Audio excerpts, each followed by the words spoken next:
Olá pessoal, tudo bem? Para quem não me conhece, meu nome é Júlio Fernandes, sou designer de interiores e professor. Hoje eu resolvi fazer uma aula falando um pouquinho de antropometria voltado para o design. E essa aula vai ser dividida em 4 partes, como vocês podem ver nesse slide que está sendo apresentado.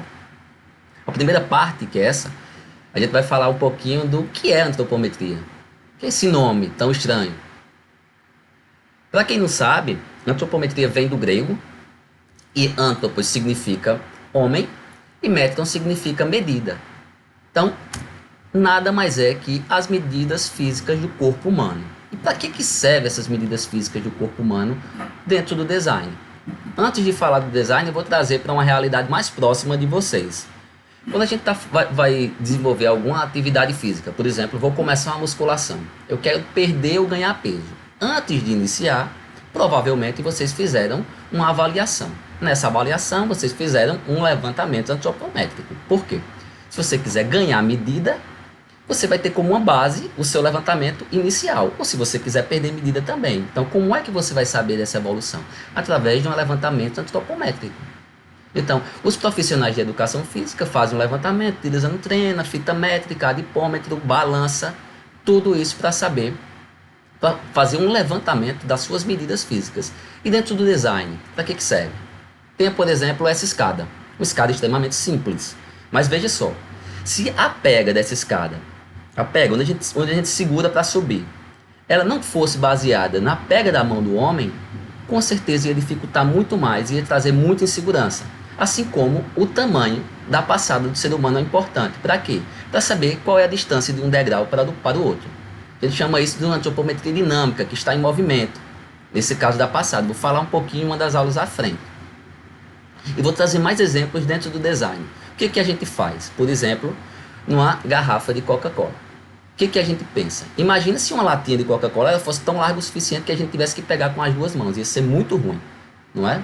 Então, antes de fazer um projeto, a gente tem que definir a natureza das dimensões. O que é isso? Para desenvolver uma garrafa, que tipo de dimensão é importante? No caso dessa garrafa de Coca-Cola ou a latinha, tanto faz. Apesar de ser modelos diferentes, a natureza das dimensões são muito parecidas. Por exemplo, a garrafa de Coca-Cola, eu também preciso saber qual é o tamanho da pega. Interessante também saber qual é o tipo de vazão nessa boca da garrafa, de acordo com a boca da gente. Se a boca for larga demais, provavelmente a gente vai se molhar todo. Ou se for pequena demais, vai ser muito difícil de beber o conteúdo da garrafa. Outro exemplo que eu trago para vocês é o iPhone, o telefone celular padrão. Se você observar, é uma coisa que é muito importante, diante da natureza das dimensões, quando a gente define essas naturezas, uma medida muito importante é a distância do ouvido para a boca. Outra medida é o tamanho do dedo, porque esse botão central é baseado no tamanho do dedo.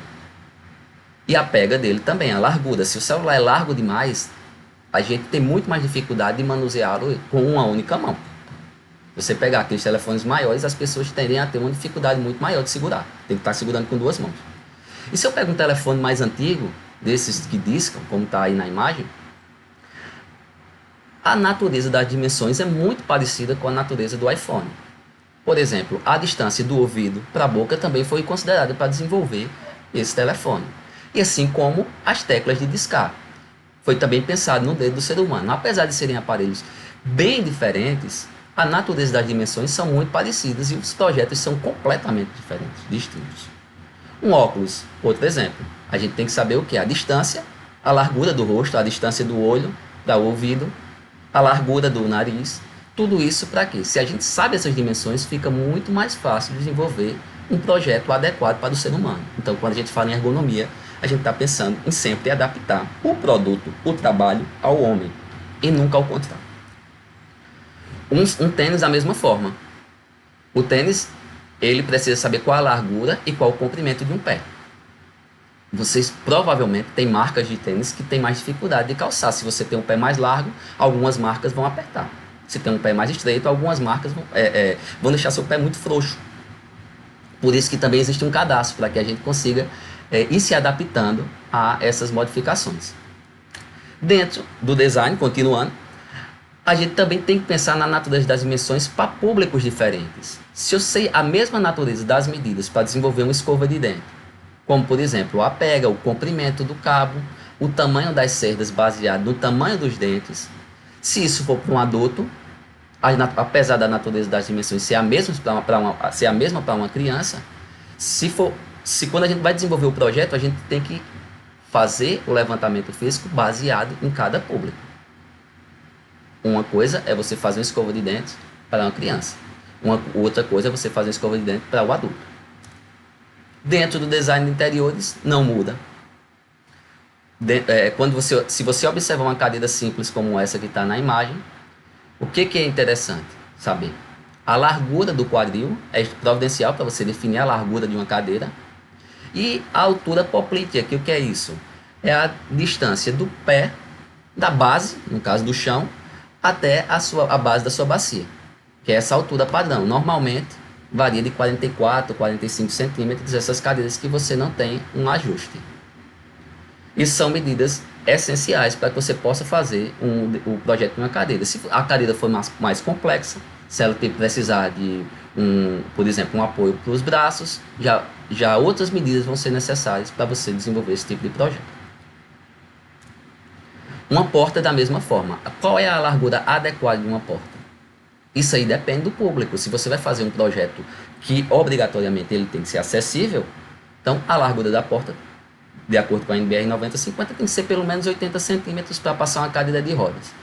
Se não for para passar uma cadeira de rodas, se for para passar uma pessoa sem órtese, que é uma pessoa sem produto, sem nenhum tipo de tecnologia assistiva, com 60 centímetros passa, mas a gente sabe que algumas pessoas, a depender do seu tamanho, também vai ter dificuldade. E a altura é a mesma coisa. Qual é a altura adequada? A gente tem que saber que tipo de público a gente vai atender e essa porta vai servir. Se eu for fazer uma porta padrão, para um apartamento padrão, beleza, eu vou pegar essa porta que a gente consegue achar 2,10 m, onde a maioria dos equipamentos vão conseguir passar, além das pessoas. Mas se essa porta for para por exemplo, um vestiário de jogadores de basquete, é o mesmo padrão? É a mesma largura?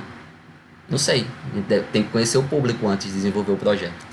Assim como as janelas. A altura do peitoril. Se vocês observarem, quase todos os peitoris têm de 90 a 1,10 m. É uma altura adequada e de segurança para que você não caia para o outro lado. Onde vai ficar mais ou menos na altura da cintura, um pouco acima do ser humano. Por isso que tem essa altura de 90 a 1,10 m. Se ficar um pouquinho abaixo, corre o risco das pessoas caírem. E se ficar muito acima, não vai se fazer a função dela. Uma das funções que é você observar o lado externo. Então, qual a importância da antropometria para o projeto de interiores? Pense sempre em otimização. Quando você falar nisso, antropometria para o projeto de interiores, pense em otimizar esse espaço. Como eu deixo ele cada vez melhor. Vou citar um exemplo que eu me lembrei agora de um projeto que eu fui fazer para um consultório médico. E esse médico que estava desenvolvendo o projeto, ele era baixinho e tinha inspiração dele, era um médico que era bem mais alto que ele. Ele me levou até a sala desse médico, que era bem mais alto que ele, e disse: eu quero uma mesa dessa forma.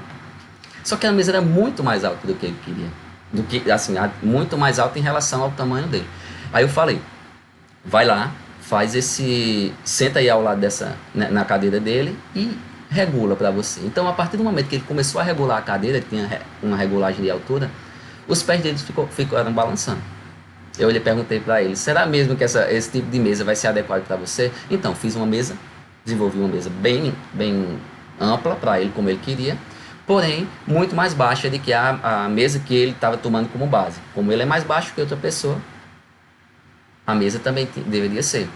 Isso otimizou o posto de trabalho desse médico. Então, quando a gente está falando em projeto de interiores e antropometria, a gente vai pensar em dimensionamento, alcance e visão. Se você observar, existem várias normas que vai falar exatamente isso. Qual a largura adequada para passar duas pessoas? E dependendo do fluxo, o que é ideal, esse corredor se der essa largura ou não. O alcance, então, uma pessoa para pegar um determinado equipamento, qual o máximo que ela alcança. A partir daí eu vou ter que utilizar um tipo de equipamento, como por exemplo uma escada. E a visão também. Já assistiram um filme no cinema e ficou na primeira cadeira? Então, o seu cone visual vai ser muito menor de quem está lá atrás. a depender do tamanho da tela, você vai ter muito mais dificuldade por conta dessa distância. Então, como eu já falei no início da aula, o que a gente precisa para fazer um levantamento antropométrico? Definir a natureza das dimensões. O que é isso? Eu estava falando. Você vai fazer o projeto do óculos, por exemplo. Qual é a natureza? Então, eu preciso saber a distância do olho para o ouvido, a largura do rosto, a largura do nariz. Tudo isso eu vou precisar saber para depois fazer a medição, realizar a medição. Então, eu tenho que definir a natureza, depois realizar as medições, para em seguida aplicar os dados. Essa aplicação dos dados nada mais é do que desenvolver o projeto. E quando a gente pega um público grande demais, por exemplo, vou atender aí, sei lá, 30 pessoas para fazer o projeto de uma mesa. O que acontece? A gente vai considerar todas essas pessoas. Então, uma das técnicas que a gente pode desenvolver é o seguinte: excluir os extremos. A gente exclui os 5% menor e os 95% maior. O que é isso? Dentro dessa amostra inteira, os extremos, os 5% que for menor e os 5% que for maior, que a gente chama 95% maior. Então, vamos supor dessas 30 pessoas, 28 esteja aí entre 1,50 m até 1,90 m. Só que existem duas pessoas, uma com 1,42 m e outra com 2,12 m. Muito extremo, muito pequeno e muito grande. O que a gente vai fazer? A gente vai excluir essas duas pessoas para tentar atender melhor o restante, os outros 28. As outras 28 pessoas dentro dessa amostra de 30. Isso é justo? Não. Muitas vezes não é justo, principalmente para os extremos. Mas isso é uma forma que o design encontrou de tentar otimizar e melhorar para a maioria das pessoas. Talvez se a gente considerasse os 5% menor e os 95% maior, o que poderia acontecer? Não atender a maioria das pessoas, exatamente por conta dos extremos. Se você não tem um ajuste de altura, uma regulagem de altura, por exemplo, de uma mesa, fica muito mais difícil atender a um público maior. Então, foi isso que eu quis mostrar nessa primeira aula.